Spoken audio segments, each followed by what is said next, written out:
사람은 수십 수백 명을 만나지만 마음 깊숙이 오래 남는 사람은 손에 꼽힐 만큼 적습니다. 그런데 이상하게도 우리는 그 귀한 사람을 붙잡기보다 놓쳐버릴 때가 많아요. 후회는 항상 그 후에 찾아오죠. 그래서 오늘은 내가 어떤 사람을 절대 떠나보내면 안 되는지 그 특징을 이야기해 보려고 합니다. 이야기를 끝까지 들으면 지금 곁에 있는 누군가를 대하는 마음이 아마 조금은 달라질 겁니다. 혹시 이런 경험 있으세요? 다른 사람들 앞에선 마음이 단단해 보여도 유독 한 사람 앞에서는 힘든 티를 내도 괜찮은 마음, 그 앞에서는 체면이나 자존심보다 있는 그대로의 나를 꺼내놓게 되는 사람, 그게 바로 시작입니다. 살다 보면 우리는 너무 많은 가면을 씁니다. 회사에서는 능력 있는 동료, 집에서는 책임 있는 가족, 친구 앞에서는 괜히 강한 척. 그런데 그 모든 역할을 내려놓게 해주는 사람이 있다면 그건 이미 인생에서 특별한 자리를 차지한 사람입니다. 저도 그런 사람을 만난 적이 있어요. 어느 날 퇴근길에 비가 억수같이 쏟아지던 날이었죠. 우산도 없이 버스 정류장에 서 있었는데 멀리서 그 사람이 제 이름을 부르며 달려왔어요. 우산을 씌워주면서도 오늘 하루 힘들었지? 하고 묻는데 그 짧은 한마디에 하루 종일 참았던 피로가 스르륵 풀렸습니다. 그때 깨달았어요. 아, 이 사람 앞에서는 강한 척 안 해도 되겠구나. 마음의 무게를 같이 들어줄 수 있는 사람. 그게 얼마나 귀한지 말이죠. 그리고 절대 떠나보내면 안 되는 사람의 또 다른 특징. 바로 내가 아닌 우리를 먼저 생각하는 사람입니다. 살다 보면 다들 자기 사정, 자기 감정에 먼저 휩쓸리기 마련인데 이런 사람은 중요한 순간마다 우리라는 단어를 먼저 꺼내요. 예를 들어 네가 편해야 나도 편해 라거나 우리 같이 해결해보자 라는 말을 습관처럼 하는 거죠. 이건 단순한 말버릇이 아니에요. 그 사람의 마음가짐이 드러나는 증거입니다. 이런 사람은 내 기분이 좋을 때만 곁에 있는 게 아니라 내 인생이 어두워질 때 한 발 더 다가옵니다. 오히려 그 순간이 그 사람 마음의 진짜 크기를 확인할 기회예요. 기억하세요. 좋을 때만 곁에 있는 건 사람이 아니라 상황입니다. 상황은 변하지만 사람은 변하지 않는 경우가 있습니다. 그 변하지 않는 진심을 가진 사람을 만나면 절대 놓치면 안 됩니다. 그렇다고 완벽한 사람을 찾으라는 건 아니에요. 오히려 조금 부족해도 괜찮아요. 중요한 건 그 사람이 나를 대할 때 보여주는 태도입니다. 같이 있을 때 내가 더 나은 사람이 되고 싶게 만드는 사람, 내 단점을 받아들이되 그대로 머물게 하지 않는 사람, 그건 노력으로도 만들기 힘든 타고난 가치관에서 나오는 거죠. 혹시 지금 떠오르는 사람이 있나요? 그렇다면 잠시 생각해 보세요. 그 사람에게 내가 얼마나 마음을 표현하고 있는지. 우린 좋은 사람을 만나도 고맙다는 말을 너무 아껴요. 그 사람은 오늘도 내 곁에 있지만 영원히 그럴 거란 보장은 없거든요. 관계는 있을 때 잘하는 것, 이 전부입니다. 그리고 마지막으로 절대 놓치면 안 되는 사람의 또 한 가지 특징. 내 미래를 상상했을 때 그 사람의 빈자리가 전혀 그려지지 않는 경우입니다. 생각만 해도 허전하고 하루를 살아도 뭔가 어색하고 그 공백이 나를 불안하게 만든다면 그건 그냥 사람이 아니라 기둥입니다. 기둥이 빠지면 집이 무너지듯 그 사람이 없는 나의 삶도 흔들릴 겁니다. 결국 떠나보내면 안 되는 사람은 이런 사람이에요. 내가 꾸밈없이 있을 수 있는 사람, 우리라는 단어로 함께 생각하는 사람, 좋을 때뿐 아니라 힘들 때 더 곁에 있는 사람, 그리고 내 미래에서 결코 빠질 수 없는 사람, 그 사람을 발견했다면 지금 당장이라도 고맙다는 말 한마디 전해보세요. 그게 관계를 지키는 가장 확실한 방법입니다. 이런 사람을 붙잡지 못하는 이유와 심리. 좋은 사람을 만나면 우리는 늘 이렇게 생각합니다. 이번에는 꼭 붙잡아야지. 그런데 이상하게도 시간이 지나면 손에서 스르륵 빠져나가죠. 마치 모래를 움켜쥐면 쓸려 나가듯 꼭 쥔 줄 알았는데 남는 건 텅 빈 손바닥뿐입니다. 왜 그럴까요? 그 답은 생각보다 우리 마음속 아주 깊은 곳에 숨어 있습니다. 첫 번째 이유는 익숙함이 주는 착각입니다. 처음 만날 땐 그 사람이 주는 온기가 너무 소중합니다. 작은 관심도 크게 느껴지고 함께 있는 시간이 선물 같죠. 그런데 사람은 금세 익숙해집니다. 그 온기가 당연해지고 고마움 대신 무심함이 자리 잡습니다. 이 사람은 원래 이런 사람이니까라는 생각이 생기면 그 순간부터 소중함은 무너집니다. 그리고 우리는 그걸 잃어버린 뒤에야 깨닫습니다. 그게 당연한 게 아니었구나. 두 번째 이유는 자기 자신에 대한 불안입니다. 좋은 사람을 만나면 이상하게도 나 자신이 더 작아 보일 때가 있어요. 그 사람이 너무 빛나 보이니까 내가 부족하다고 느끼는 거죠. 그래서 언젠간 날 떠날 거야 라는 두려움이 스며듭니다. 이 두려움은 두 가지 반응을 만듭니다. 하나는 과하게 매달리는 것, 또 하나는 먼저 거리를 두는 것. 둘 다 결국 관계를 무너뜨립니다. 불안은 붙잡으려는 힘보다 밀어내는 힘으로 더 크게 작용하니까요. 세 번째 이유는 내 마음을 표현하지 않는 습관입니다. 우린 종종 말 안 해도 알겠지라고 생각합니다. 하지만 그건 큰 착각이에요. 말하지 않으면 모릅니다. 특히 오래된 관계일수록 말로 확인해 주는 게 더 필요합니다. 고맙다, 좋다, 보고 싶다 같은 간단한 말이 관계를 지탱하는 기둥인데 그걸 아끼다 보면 기둥이 점점 약해집니다. 그리고 어느 날 그 기둥이 부러진 걸 보게 됩니다. 네 번째 이유는 우리가 가진 조건의 잣대입니다. 좋은 사람인데 내가 원하는 조건에 딱 맞지 않는다고 판단하면 그 가치를 스스로 깎아내립니다. 좋긴 한데 나랑은 안 맞아. 성격은 좋은데 미래는 잘 모르겠어. 이렇게 스스로 이유를 찾아서 놓아버리는 거죠. 하지만 그 조건이 정말 본질적인 건지 아니면 내 욕심에서 비롯된 건지 우린 생각보다 잘 구분하지 못합니다. 그리고 마지막, 관계가 영원할 거라는 착각입니다. 그 사람이 오늘도 곁에 있으니까 내일도 당연히 있을 거라 믿습니다. 하지만 사람의 마음은 환경과 시간에 따라 변합니다.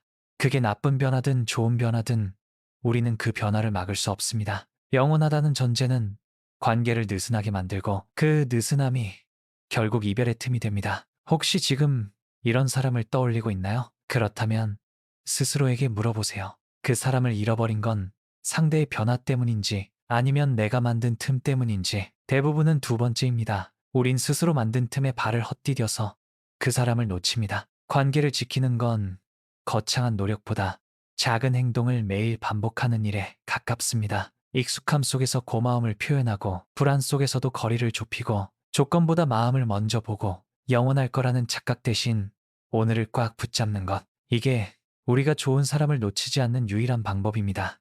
그리고 중요한 건 좋은 사람을 붙잡기 위해 먼저 내가 좋은 사람이 되어야 한다는 사실입니다. 관계는 거울과 같아서 내가 주는 만큼 돌아옵니다. 내가 변하지 않으면 붙잡고 싶어도 붙잡히지 않습니다. 좋은 사람을 지키는 구체적인 방법. 좋은 사람을 붙잡는 건 말처럼 쉽지 않습니다. 그냥 사랑한다고 말하는 것만으로는 부족하죠. 관계는 마치 화분 같아서 물과 햇볕, 그리고 손길이 있어야 오래 갑니다. 오늘은 그 화분을 어떻게 가꾸면 좋은 사람이 떠나지 않는지 구체적인 방법을 이야기해 드리겠습니다. 이 이야기를 듣고 나면 아마 당신도 누군가를 대하는 방식이 조금 달라질 겁니다. 첫 번째 방법, 감정을 쌓아두지 말고 제때 나누기입니다. 사람은 서운함이 쌓이면 그게 곧 거리로 변합니다. 문제는 그 거리가 눈에 보이지 않는다는 거죠. 그래서 방치하면 걷잡을 수 없이 멀어집니다. 예전에 제 친구 부부가 있었어요.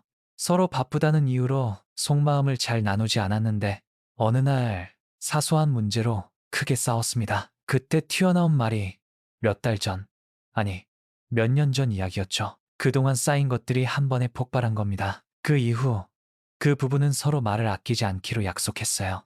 작은 서운함이 생기면 바로 풀고 좋은 일도 그때그때 나누기로 한 거죠. 그렇게 하니 관계가 훨씬 부드러워졌습니다. 두 번째 방법, 고마움을 자주 표현하기입니다. 이건 단순해 보여도 정말 강력합니다. 고맙다는 말 한마디는 관계의 온도를 2도 정도는 올려줍니다. 심리학 실험에서도 고마움을 자주 표현하는 커플이 그렇지 않은 커플보다 장기적으로 훨씬 안정적이라는 결과가 나왔습니다. 그 이유는 간단합니다. 고마움은 상대에게 내 존재가 가치 있다는 확신을 주기 때문입니다. 당연한 듯 받는 관심도 고마움을 전하면 특별한 순간이 됩니다. 세 번째 방법, 상대의 변화를 알아채기입니다.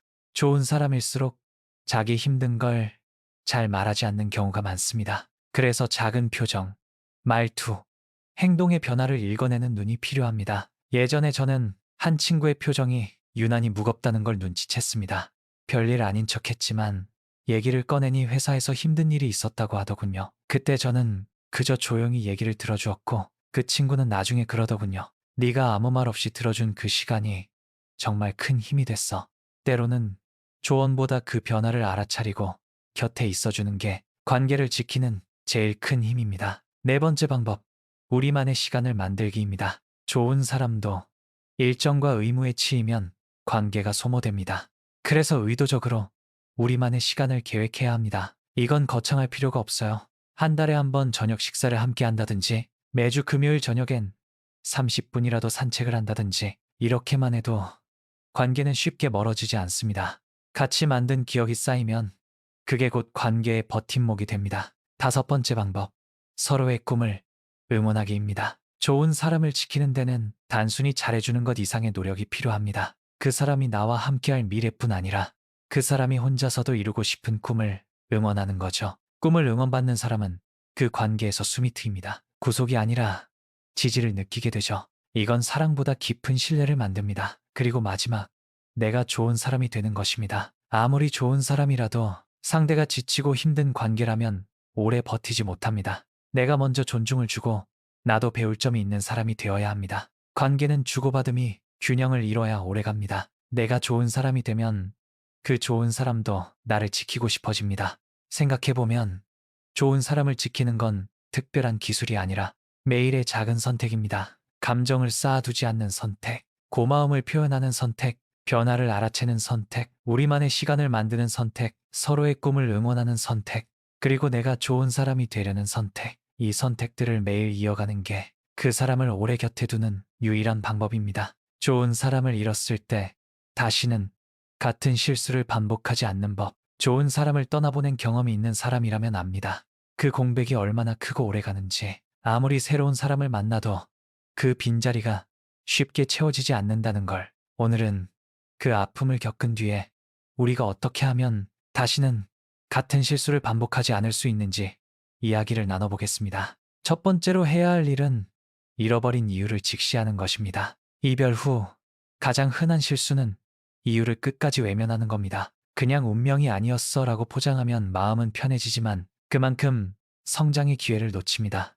제가 아는 한 지인은 연애가 끝날 때마다 상대방의 단점만 나열하며 자기 합리화를 했습니다. 결국 3번의 이별 끝에 스스로에게 질문했죠. 혹시 문제의 절반은 나한테 있던 건 아닐까? 그때부터 그는 달라졌습니다. 감정을 표현하지 않던 습관, 대화보다 침묵을 택하던 태도, 사소한 약속을 가볍게 넘기던 행동, 그런 것들이 쌓여서 상대를 지치게 했다는 걸 인정했습니다. 두 번째는 패턴을 끊는 것입니다. 사람은 본능적으로 익숙한 방식을 반복합니다. 그게 나쁜 결과를 낳더라도 익숙하다는 이유로 계속하는 거죠. 예를 들어, 늘 먼저 연락을 기다리기만 하는 습관, 문제가 생기면 대화를 피하는 습관, 서운함을 쌓아두는 습관, 이런 패턴을 끊지 않으면 새로운 관계에서도 같은 문제가 터집니다. 그래서 저는 이걸 관계의 자동 재생 기능이라고 부릅니다. 한번 설정된 패턴은 스스로 끄기 전까지 계속 반복됩니다. 세 번째는 다른 사람의 피드백을 받아들이는 것입니다. 관계는 혼자 배우기엔 시간이 너무 오래 걸립니다. 가끔은 주변의 피드백이 거울 역할을 해줍니다. 물론 듣기 거북한 말도 있겠죠. 하지만 그 말 속에 내가 보지 못한 나의 모습이 들어 있습니다. 저는 한 번은 친구에게 이런 말을 들었습니다. 넌 중요한 순간마다 농담으로 넘어가려고 하더라. 그 말이 처음엔 기분 나빴지만 돌아보니 맞았습니다. 불편한 대화를 피하려는 버릇이 있었던 거죠. 그걸 고치고 나니 관계가 훨씬 건강해졌습니다. 네 번째는 새로운 관계에 서두르지 않는 것입니다. 좋은 사람을 잃고 나면 그 빈자리가 견디기 힘들어 누군가로 빨리 채우고 싶은 마음이 듭니다. 하지만 그건 마치 부러진 다리를 제대로 치료하지 않고 다시 달리기 시작하는 것과 같습니다. 결국 같은 자리에서 또 넘어집니다. 혼자의 시간을 충분히 보내고 내가 어떤 사람인지, 어떤 관계를 원하는지 정리하는 시간이 필요합니다. 다섯 번째는 관계 기술을 배우는 것입니다. 사랑만으로 관계가 유지된다는 건 착각입니다. 소통 방법, 갈등 해결 방식, 감정 표현 습관, 이건 배워야 합니다. 심리학 책을 읽거나 상담을 받거나 경험 많은 사람들의 이야기를 듣는 것도 좋습니다. 관계도 하나의 기술이고 기술은 연습할수록 늘어납니다. 마지막으로 내 마음을 끝까지 존중하는 것입니다. 좋은 사람을 지키는 것도 중요하지만 나를 잃어가면서까지 지키는 관계는 건강하지 않습니다. 서로를 지키는 게 아니라 한쪽만 희생되는 관계라면 그건 좋은 사람이 아니라 좋았던 사람입니다. 다시는 같은 실수를 반복하지 않으려면 내 마음이 무너지는 순간을 외면하지 않아야 합니다. 결국 좋은 사람을 잃고 나서 우리가 할 일은 단순합니다. 이유를 직시하고 패턴을 끊고 피드백을 받아들이고 충분히 혼자의 시간을 갖고 관계 기술을 배우고 내 마음을 존중하는 것.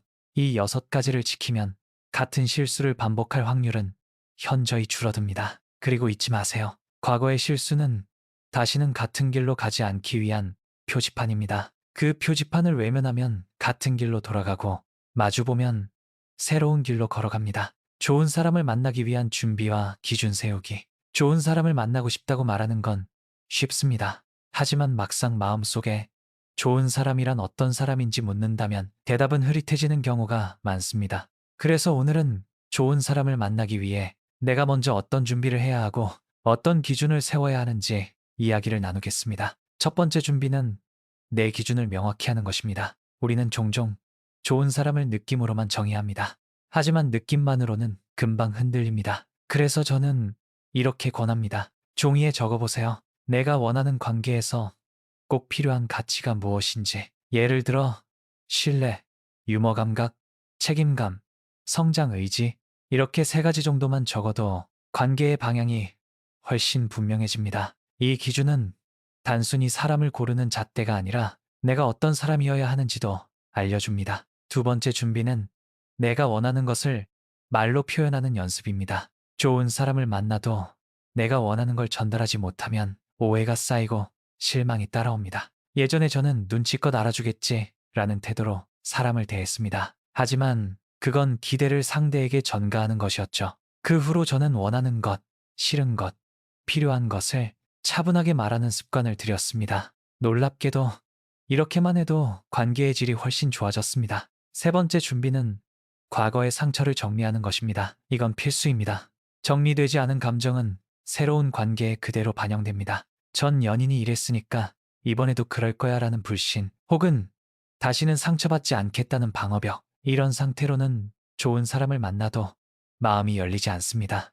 과거를 끊는 가장 좋은 방법은 그 사람이 아니라 그 관계에서 내가 배운 점을 정리하는 겁니다. 상처를 교훈으로 바꾸면 마음이 한결 가벼워집니다. 네 번째 준비는 내 삶을 풍요롭게 만드는 것입니다. 좋은 사람은 자기 삶을 주체적으로 살아가는 사람에게 끌립니다. 취미, 목표, 인간관계, 건강, 이런 것들이 채워져 있어야 누군가를 만났을 때 그 사람에게 모든 걸 의존하지 않게 됩니다. 빈잔으로 만나는 관계는 쉽게 목마릅니다. 하지만 이미 내 잔이 차 있다면 그 사람은 더 풍요롭게 만드는 플러스가 됩니다. 다섯 번째 준비는 마음을 열되 기준은 지키는 것입니다. 기준을 세운다고 해서 너무 닫혀 있으면 좋은 사람을 만나도 놓칠 수 있습니다. 그래서 처음부터 완벽하게 맞는 사람을 찾기보다 핵심 기준만 지키고 나머지는 여유를 두는 게 좋습니다. 예를 들어 신뢰와 존중은 양보하지 않되 취향이나 생활 패턴은 맞춰가는 거죠. 이런 균형이 관계를 오래가게 합니다. 여섯 번째 준비는 내가 좋은 사람이 되는 것입니다. 이건 모든 준비의 종착점입니다. 좋은 사람을 원한다면 나도 누군가의 기준에 맞는 사람이 되어야 합니다. 나 스스로 성장하고 책임질 줄 알고 상대의 삶을 더 나은 방향으로 만드는 사람이 될 때 좋은 사람과 자연스럽게 연결됩니다. 기억하세요. 좋은 사람을 만나는 건 운이 아니라 준비된 만남입니다. 기준이 분명하고 마음이 열려 있고 내 삶이 풍요로울 때 좋은 사람은 자연스럽게 다가옵니다. 우리는 종종 운명을 기다리지만 사실 운명은 준비된 사람을 더 쉽게 찾습니다.